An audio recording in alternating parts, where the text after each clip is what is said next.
maybe it's getting ready for the Halloween festivities here at Silver Lake Resort, maybe being so close to Mount St. Helens, but notice some strange things happening out here.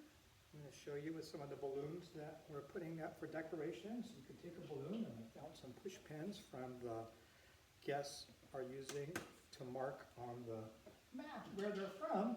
And yet I could put the push pin through the balloon and nothing happens. Let's try to find another spot.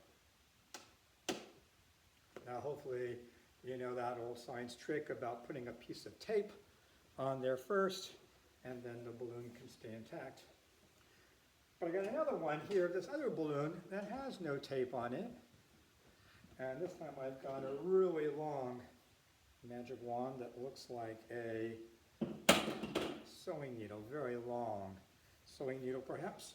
And let me see if I can hold the balloon, just so. And now we can push the needle through the balloon and out the other side.